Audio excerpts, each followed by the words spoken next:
कच्चे चमड़े का संकट, 1000 करोड़ के निर्यात ऑर्डर रुके, कारोबारी बोले उद्योग के सामने कई चुनौतियां। कानपुर, कारोबारियों के मुताबिक 2014 से पहले तक कच्चे चमड़ा के निर्यात पर 100% शुल्क लगता था। बाद में इसे 80, फिर 60 और अब 40% कर दिया गया है। इसकी वजह से पूरे प्रदेश में तैयार होने वाले कच्चे चमड़े का 80% निर्यात कर दिया जाता है। कानपुर में सालाना 10,000 करोड़ से ज्यादा का कारोबार करने वाला चमड़ा उद्योग इस समय कच्चे चमड़े, भैंस की खाल की कमी से जूझ रहा है। कच्चा चमड़ा न मिल पाने की वजह से टैनरियों में उत्पादन प्रभावित है। कारोबारियों के मुताबिक शहर और प्रदेश के अन्य स्लाटर हाउस स्थानीय कारोबारियों को कच्चा चमड़ा न देकर निर्यात कर रहे हैं। इसके चलते करीब 1000 करोड़ रुपए के निर्यात ऑर्डर रुके हुए हैं। कारोबारियों ने सरकार से कच्चे चमड़े के निर्यात पर 100% शुल्क लगाकर और भाव तय कर लगाम कसने की मांग की है। श्रम आधारित उद्योगों को प्रधानमंत्री की 100 दिवसीय कार्ययोजना में शामिल किया गया है। शहर में चमड़ा उद्योग सबसे ज्यादा लोगों को रोजगार और सरकार को विदेशी मुद्रा उपलब्ध कराता है। शहर और उन्नाव को मिलाकर करीब 400 टैनरियां हैं। 240 टैनरियां अकेले कानपुर में हैं।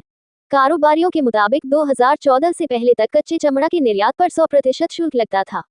बाद में इसे 80, फिर 60 और अब 40% कर दिया गया है। इसकी वजह से पूरे प्रदेश में तैयार होने वाले कच्चे चमड़े का 80% निर्यात कर दिया जाता है। इस वजह से स्थानीय कारोबारियों के सामने कच्चे चमड़े का संकट खड़ा हो गया है। कारोबारियों ने बताया कि भैंस की खाल का निर्यात 100-150 रुपये में किया जा रहा है। स्थानीय लोग खरीदने जाते हैं तो उनसे 1000 रुपये से ज्यादा में दिया जा रहा है। कहाँ है स्लाटर हाउस? कच्चे चमड़े से क्या बनता है? उन्नाव में 4 से 5 स्लाटर हाउस हैं। इसके अलावा झांसी, अलीगढ़, रामपुर में हैं। कच्चे चमड़े से सेना के जवानों के लिए जूते, सैडलरी, हार्नेस, बैग पास आदि बनते हैं। इनका निर्यात भी किया जाता है। निर्यात को लग सकता है झटका। चमड़ा कारोबार कोरोना काल के बाद से तेजी बढ़ा है। चर्म निर्यात परिषद के आंकड़ों के मुताबिक 2017-18 में 5805 करोड़ का निर्यात किया गया था। 2018-19 में 5662 करोड़, 2019-20 में कोरोना के चलते निर्यात घटकर 4921 करोड़ हो गया।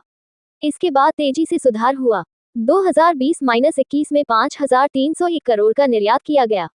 2022-23 में 7000 करोड़ का निर्यात हुआ। निर्यातकों का अनुमान है कि इस बार भी 7000 करोड़ से ज्यादा का निर्यात होगा, लेकिन आने वाले समय में यदि कच्चे माल का संकट खत्म न हुआ तो मुश्किल होगी। पहले रूस यूक्रेन फिर इसराइल हमास युद्ध से निर्यात पर असर पड़ा है। सैडलरी और हार्नेस की मांग कम हुई है। कच्चे चमड़े की उपलब्धता न होने से 1000 करोड़ के निर्यात ऑर्डर रुक गए हैं। केंद्रीय मंत्री पीयूष गोयल से इस पर चर्चा की गई है। कच्चा चमड़ा न होने से टैनरियों में उत्पादन कम हो गया है। स्लाटर हाउस 100 से 200 रुपये में कच्चा चमड़ा निर्यात कर रहे हैं। स्थानीय स्तर पर 1000 से 1200 रुपये वसूले जा रहे हैं। इसके बाद भी माल नहीं मिलता। असद इराकी, क्षेत्रीय अध्यक्ष, चर्म निर्यात परिषद। चमड़ा उद्योग के सामने कई चुनौतियां हैं। कच्चे चमड़े पर निर्यात शुल्क 100% करने की मांग थी, जो अभी 40% है।